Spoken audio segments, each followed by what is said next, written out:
Welcome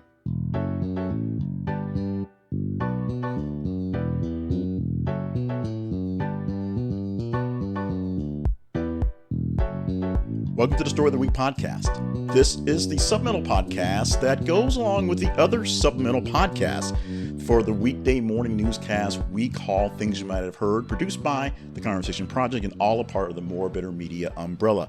My name is Jay Clifton Payne, and this podcast will go into a deeper dive to one of the top stories in the news that we talked about in the weekly wrap-up podcast, which came before this one throughout the day. These headlines are posted all day on Twitter and Facebook, and that's how we find these headlines for the morning show and the weekday show. Now, this week was dominated by a lot of stories, including Carissa Thompson making up stories for her sideline reports, also Donald Trump Jr. going back to the stand to call his father a genius in the civil trial to lose their company, and a volcano in Iceland that may go off any day now. But what we're going to focus on today is one story from the top 10 that is not any of those stories. In fact, there were two shots to talk about stories for this podcast.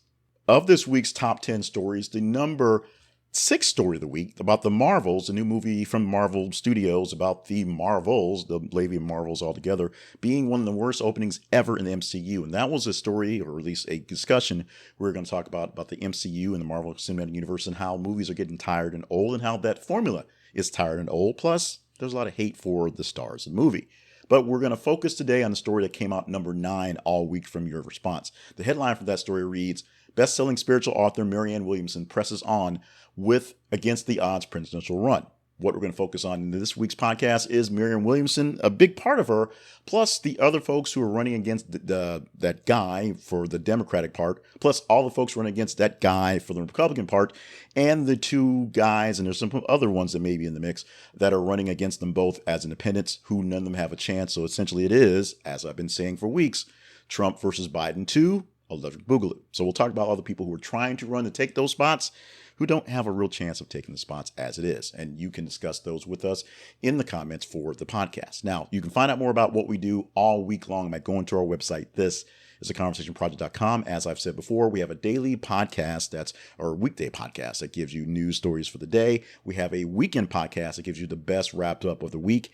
This thing as well. Plus, we pop up in video form on TikTok and on YouTube Shorts to try to do our best to put out good information for you. You can agree or disagree with that one, and things all over the place. Go to our website, find out where we are, what to find us, and also find out ways you can help us in the process, including the feeds. We'll explain the feeds parts when we're wrapped up with the show, how you get a chance to tell us what to talk about every single day. So for now, let's prepare for ourselves and this week's podcast, or this week's Story of the Week podcast, talking about all the people who are almost Rands, who will definitely lose to Joe Biden and Donald Trump, unless there's some really serious thing happen or Trump goes to jail, for the chance of an actual nomination for presidency in 2024, or to outright win if they're third parties, which, as I've said many times, no chance.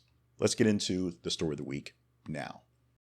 We have a lot of ground to cover, so let's start with the very quick incumbent for the Democratic Party, which is Joe Biden, the former vice president under Barack Obama, 2 terms for that. His 1 term as president this time, as he is extremely old, extremely tired, and not exactly as effective as people want him to be, and of course, won the election because it was horse traded to be him, and he's not Donald Trump.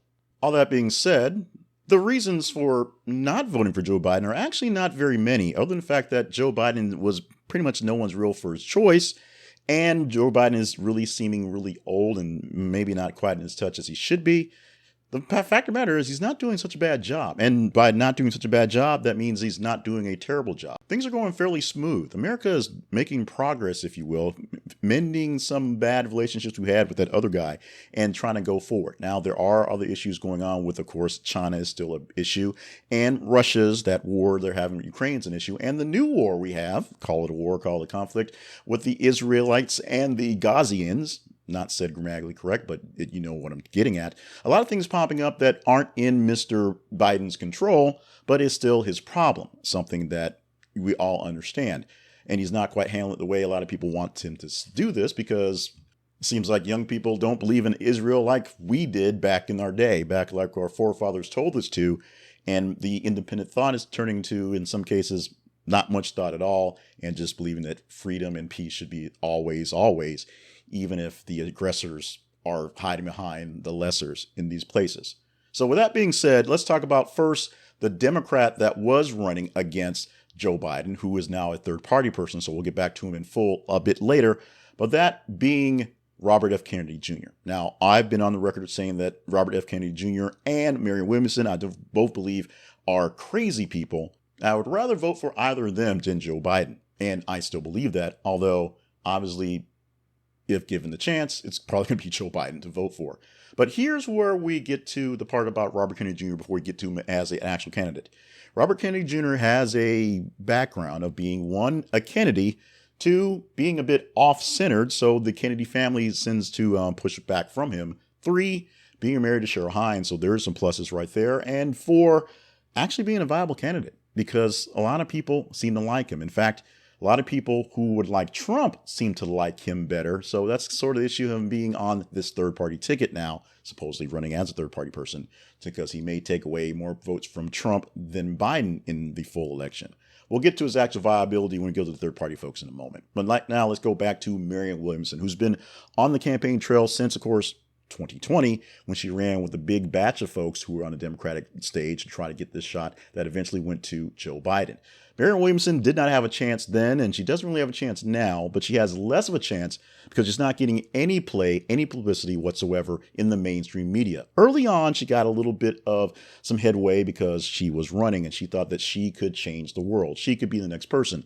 She's not all flowers and stardust like we really wanted to believe she is. She really does have a lot of life behind her, a lot of business acumen, a lot of working with people, and probably could be a fairly good negotiator in the real world. But she does not have any real government experience other than selling books and being a spiritual leader, if you will. She doesn't have any serious leadership experience that we can really count on, other than just being kind of famous and doing stuff. Now, being kind of famous and doing stuff never really stopped anybody in the past. See Donald Trump, but it is something that comes down to what are her actual talents, what can she actually provide for us, U.S., as a president. Think about it for a second. Think about it for a nice long second, because I'm going to give you time to think about it while I vamp for a moment to get to the next part of my notes, because there's not a lot we can do. She's 71 years old, so she is younger than the other guy by a lot, so there's that. And she's just kind of lived her life in the real world, more or less, even though she is a spiritual advisor type person. Basically coming out on Oprah show saying she was doing that. She dropped out in January 22 fairly early, if you will, but that was right around the time that the consolidation towards Mr. Biden was coming in there, and you can kind of blame Clyburn for that, essentially. Does Marianne Williamson have a chance? None of these people have a chance, but she does not have a chance to actually get the nomination. She wants to legalize cannabis and psychedelics. She also wants to get to 100% renewable energy really, really, really fast. National emergency around gun violence, the epidemic that is, and resist any efforts to restrict, limit, or diminish the reproductive rights and freedoms granted by Roe versus Wade. So she's big on the abortion issue. She's big on renewable energy. She's got the right path on going forward and being progressive. Just can't win this election and won't get anything going for them. Now, someone a whole lot younger than Joe Biden is Dean Phillips, who all of a sudden on October the 27th just declared he's running for president. He is currently a U.S. representative, so he's part of the problem that is the House right now, and he's is a part of the problem in the larger sense, although the Republicans are the larger part of the problem themselves. He represents the 3rd District in Minnesota, or I'm sorry, yes, 3rd District, Minnesota. He's been doing it since 2019, so he's fairly new to Congress as well, and he thinks he can maybe play Mr. Biden, play Joe Biden up to flack, to basically get him in shape, get him ready to do this thing. He doesn't believe he's actually going to win. In fact, I think he said those words out loud in some places. And he took a long, long time to jump into the race to primary Joe Biden, essentially because there's nobody with the body of work who can do that. So basically, he just sort of pulled the Thanos, said, I guess I'll do it myself, and pushed that. He believes that patients, not politicians, should have the freedom to make personal decisions about their own health, which comes down to reproductive health, of course. He supports comprehensive immigration reform, which we all sort of do, but no one can actually vote to make it happen. And he wants to enhance public safety, which means, fixing police departments and first responder issues. And, of course, deal with the guns in some sense. That all sounds great. Sounds like great campaigning. It sounds like something great for a U.S. representative or a senator to say, running for the representative house or the Senate. not for the presidency of the United States. He also has no chance. No one knows who he is. And other than popping up here and there, I think he's getting his $1 donations, but no one knows. No one cares. He also has no chance. Let's pause and do a transition to the Republicans, the Reds, if you will, as they are preparing to get somebody on the stage who is not Donald Trump. Spoiler alert, it's going to be really hard. The thing that's going to keep Trump from not being the president is essentially one of these trials he's under actually stopping him. Remember, he declared for his presidency for 2024 in 2022. So he's been on the stage or basically raising money since November 15th, 2022. Technically, he basically declared for re-election right after he won the first election, but it's sort of complicated in those senses. He is 77 years old, so he's 3 years about younger than Joe Biden. Well, does it make a difference? No. He's technically just as old as Joe Biden, just as weird mentally as Joe Biden, and says as many gaffes, if not more, but people believe the words he's saying as the truth, and he's fiery, and people love him, and he talks trash on people and makes fun of folks, and, he fights for the good fight, even though the fight's not all that great. So there you have it. He's also been president once in 2000. He won in 2000, so there's that. Lost for the re-election. He ran for president in 2000, or tried to. I think he was a Democrat, actually. Then in 2016, he won the whole thing. 2020, he lost the whole thing. And in 2024, he wants to win the whole thing again. So we know him as 45, 45th president of the United States. And that's all that stuff is kind of, old hat. Let's talk about the folks who are still in the running to run against him, although they won't make it. Nikki Haley, who right now is leading the pack in New Hampshire, which still sort of matters, even though it's no longer the first campaign state going for. But New Hampshire, she is much younger. She's 51, and despite what Don Lemon may say, she is not past her prime. She has been the former governor of South Carolina. Thumbs up. Former U.S. ambassador to the United States for Donald Trump. Thumbs up. Very educated, very smart, very, into it as things go on. She wants to find a national consensus on abortion. She wants to restart a lot of Trump era type deals, including the Remain in Mexico asylum seekers pop up there, and basically get the border control and the ICE agents up to par, more of them to keep more people out, and basically in the sanctuary cities out there. And term limits for Congress and mandatory mental competency tests for politicians over 75 years old. That would be the two people who are in the tops for presidents. Both have been president before, and both of them over 75. Essentially, they both need a test to see if they're not too old to do this job. Guess what? That means Nikki Haley is probably not going to be Trump's running mate. She also, because of the love for Trump and her, fighting against him at this point, although she said he was lovely, she would vote for him, she was all behind Trump until she decided, I'm running for president myself. No chance of that happening. Unless, as we'll say many times, Trump goes to jail. Let's go to Vivek Ramaswamy, who, based on who you're talking to, is the number 3-ish person or number 5-ish person, more or less still in the race. Much younger, 38 years old. He has no previous government experience whatsoever. He is an entrepreneur. He is a businessman. He is a great tech guy of the ages, and he is a just loudmouth for most parts. What are his actual campaign positions? He wants to increase the age of voting to 25 because voters under 25 basically don't have any sense. They should do national service because they should do that. Also pass a civics test if they want to vote under 25. Okay, whatever, Vivek. He wants to shut down the Department of Education, the FBI, and the IRS. And now back up for a second. He just don't want to just leave them as vapid vacuums in our government. Rebuild them from scratch when required. So technically he does want to leave them as vapid vacuums in our government. But if we kind of need them, let's start over from scratch. We can do that. It only took them 100 years to be built. Why not put them in the backyard for a couple of weeks and we'll make something happen? Wants to ban gender confusion care for minors, which is not necessarily a presidential campaign hit, but it's what he's got. And he's going to pardon the defendants of politicized prosecutions, including one Donald Trump, if he is convicted, and basically all the January 6 protesters here listed in air quotes and some of his sources as the peaceful ones. So anybody who actually took a swing at somebody, no. But since a whole lot of them took a lot of swings at a lot of somebodies, I'm not sure how many people peaceful will make it.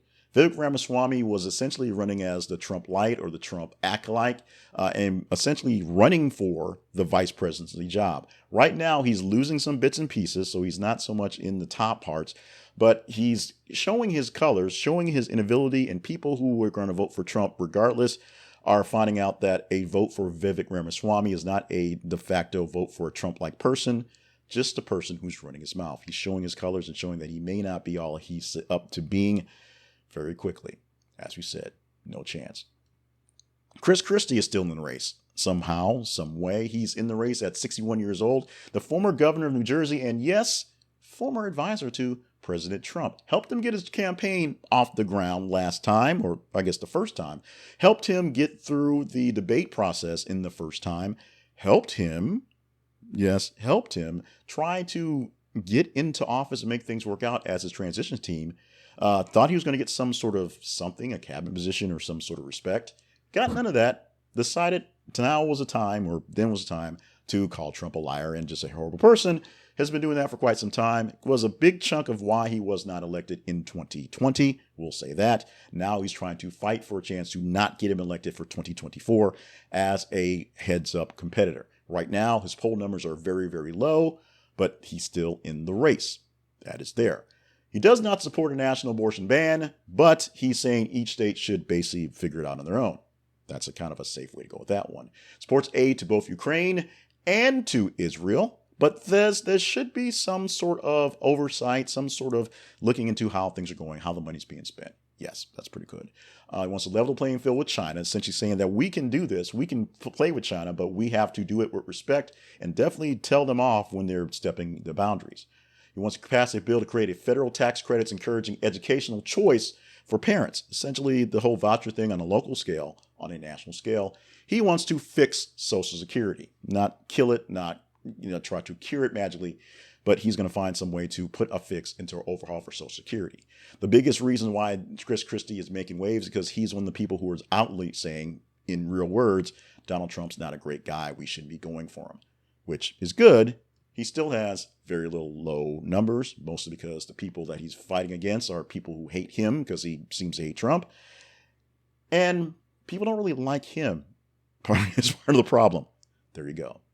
Doug Burgum, still in the race. No one knows why. 67 years old. He is the governor of North Dakota. He thinks he can run for president. No one knows why he's in the race. He is a big basketball player and basically sprained his ankle or broke something before the first debate and was, staunch in wearing his leg brace to show up for the first debate.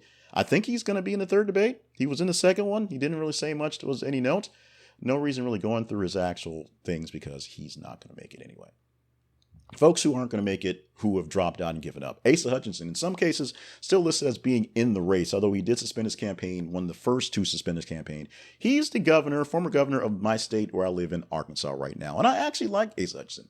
He's also 72 years old, which passes or does not pass that he's too old to do this test. He is not necessarily a bad guy, but it's one of those things where, you kind of like him, but you kind of wish you could have voted for somebody else when he was governor here. He did a whole lot of stuff. He basically created a Homeland Security Department. He was a U.S. Attorney General or U.S. Attorney. He did a lot of things there, and he had a lot of things that he wants to do to make America great that isn't the Make America Great Again plan. As we said, he is not going to have a chance. We're not going into his actual resume of things he's going for. Sounds great, but it's one of those things like, yeah, it'd be a great choice if he were there, but not there. Now, oddly enough, I'm putting Ron DeSantis in the no chance thing, and I'm doing that because it looks like he's going to falter. I could be wrong. I am wrong often in these things, especially in presidential stuff, because I thought Trump would be a fairly middling president, that no one would allow him to do anything really bad because they like their jobs. And that didn't happen. Ron DeSantis is technically the number 2 to number 4 person in the running for a chance to be the president of the Republican nomination. Although I think he's going to falter fairly soon. 45 years old, the current governor of Florida, who's doing a lot of things to fight all sorts of governors of Florida type things, including Disney and educators and the LGBTQ folks and immigrants and sometimes just random people on the streets. Apparently, he has this sort of death wish. We'll go through his resume real quick because technically he's not given up yet. I don't think they'll have much choice very soon, though. He wants to encourage Congress to take up nationwide school choice. because it did in Florida. Support the 6-week abortion ban he signed into law in his state, because it did in Florida.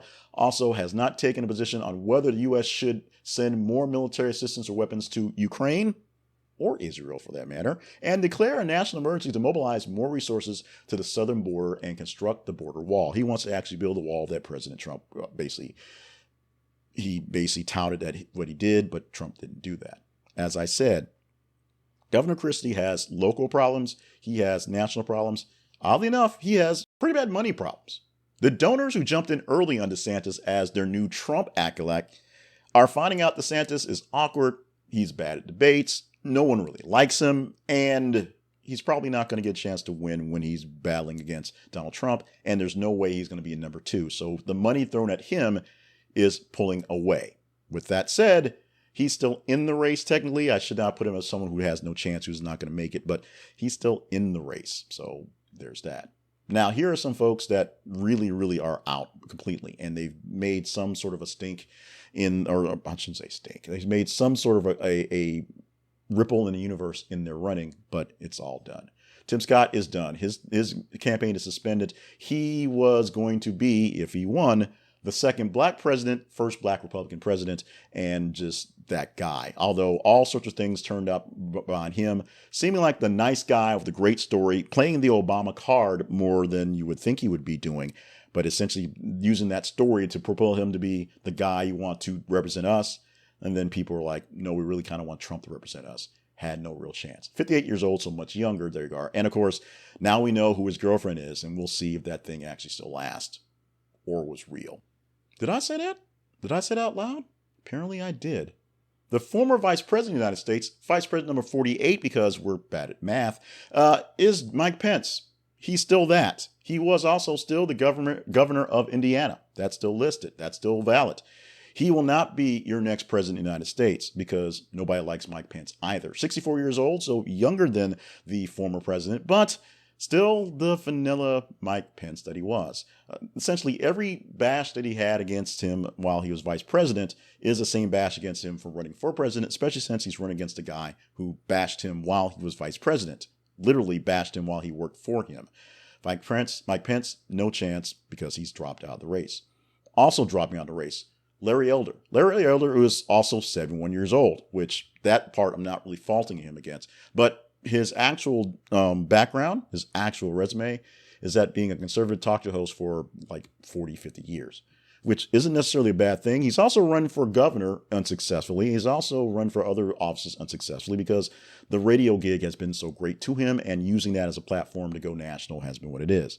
We're not sure what's going to happen. Larry Elder had to more or less officially drop his time on the radio working for Salem Network.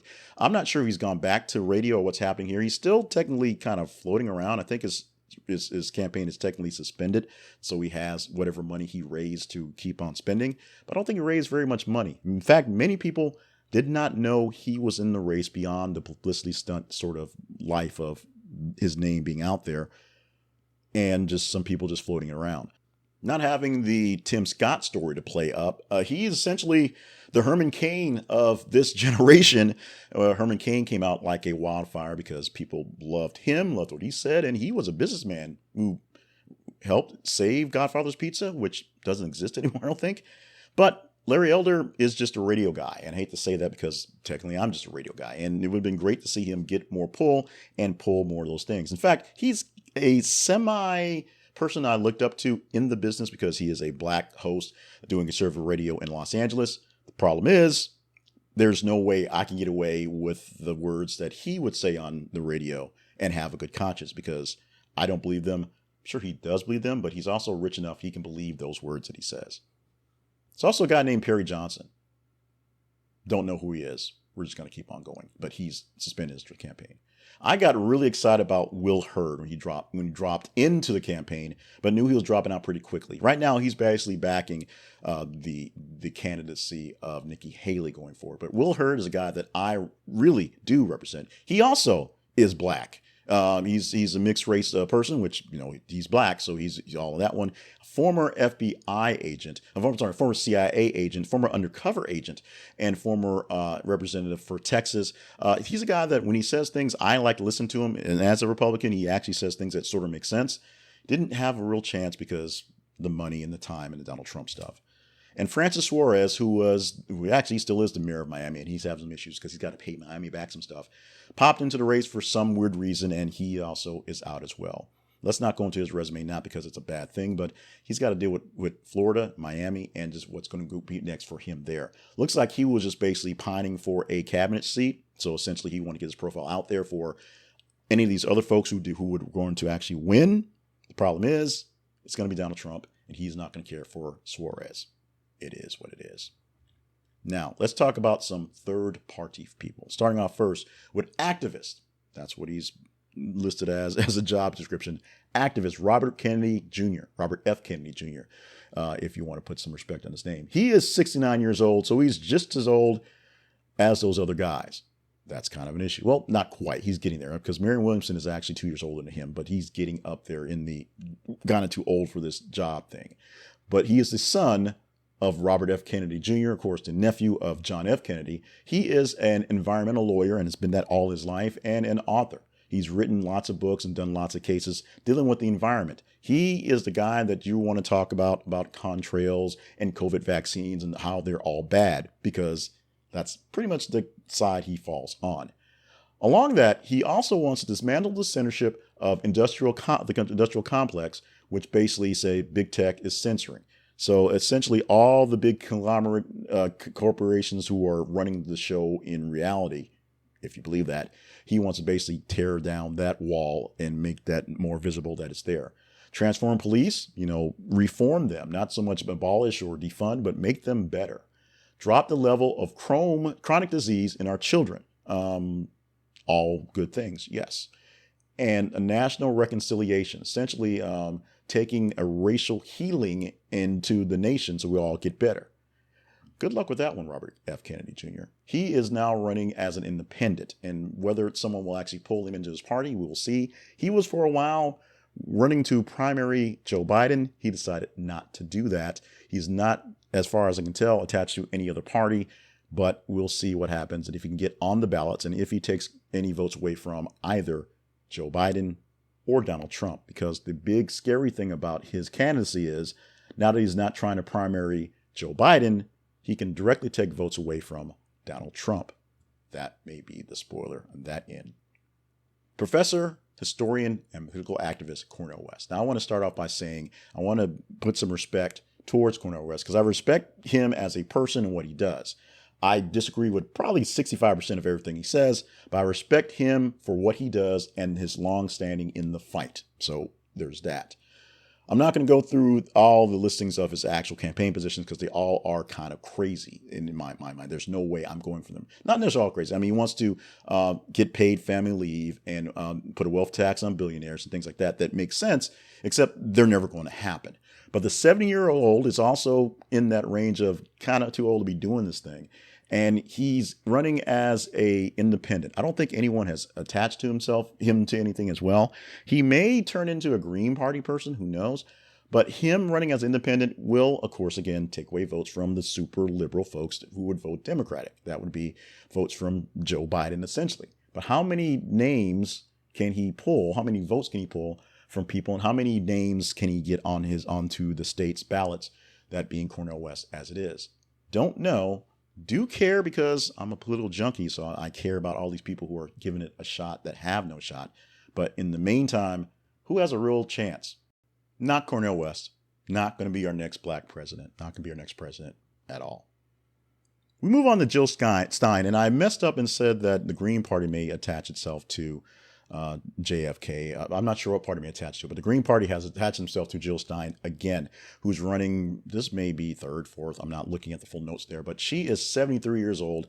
She is de facto leader of the Green Party because she's popping up, and she, of course, has very little shot of running. What she does have is a good shot of being on the ballot because the Green Party is an established independent party that has no issue getting on ballots in many states. She has a chance of taking votes because she has a chance to be voted on. Other than that, she has her own politics going for her. She's a physician. She's an activist, noted as a political candidate for many, many times, and has run for this spot a few times and has never got any real traction. Taken some votes away from Hillary Clinton, people believe, but in most cases, not really doing very much in the way of really pushing the needle. We don't think she's going to do anything here either. We wrap this thing up with Senator Joe Manchin. He's a senator out of West Virginia. He's a Democrat in a very, very red state. He was once the governor of West Virginia as a Democrat of essentially a very, very red state, a state that went very much with Donald Trump.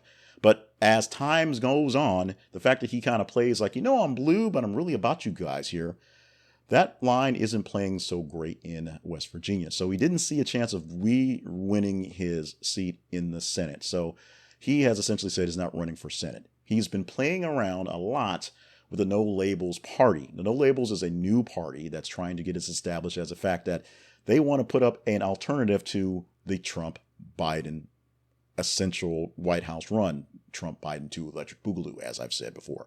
So if Trump and Biden are the ones in there, they're going to try their best to get a candidate in there and a vice presidential candidate, which will probably be a Republican for president and a Democrat for vice, although they'll now be in the No Labels party. This is a party famous for Andrew Yang sort of pushing forward, and we kind of know how he played his way out last time.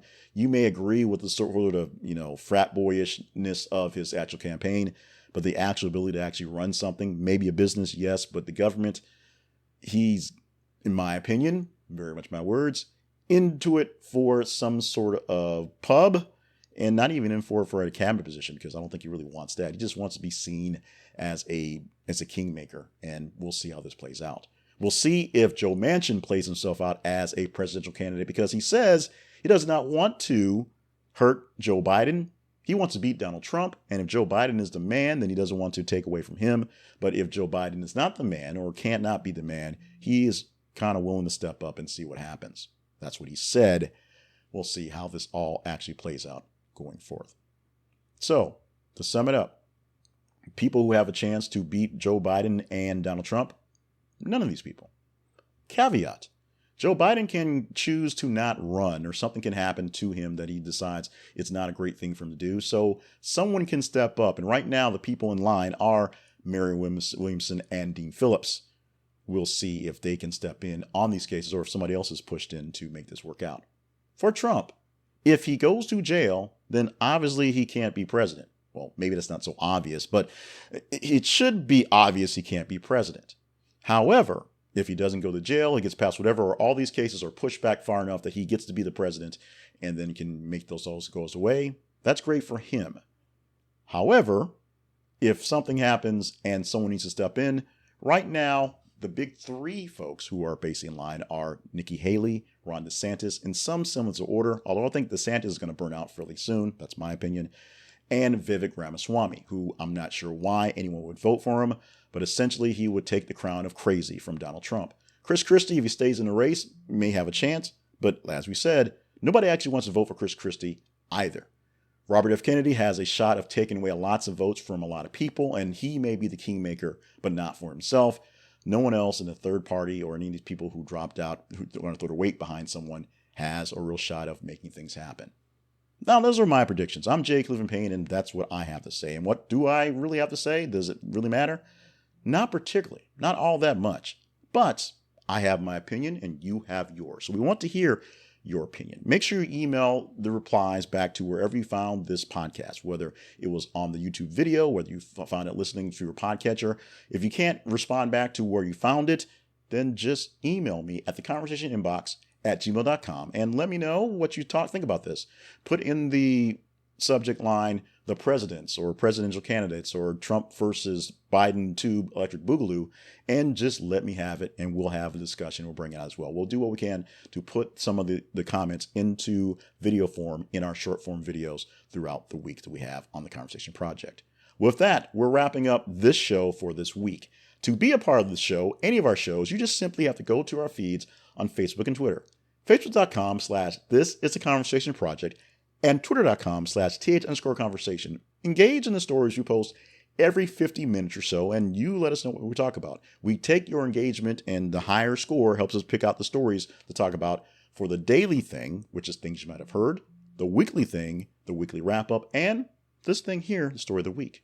Go to your email and let me know what I can do to fix, make things less worse, if you will, at theconversationinbox@gmail.com. Go there directly. Stop by our website, This is theconversationproject.com for more details on all the things we do all week long, all day long, all night long to make conversational news headlines out there and maybe find ways to help us get things done in the meantime. And with that, we're totally wrapping up this for this week. Hopefully you enjoyed this breakdown of the presidential candidates that have no shot, because unless your name is Trump or Biden, you're a presidential candidate that has very little shot.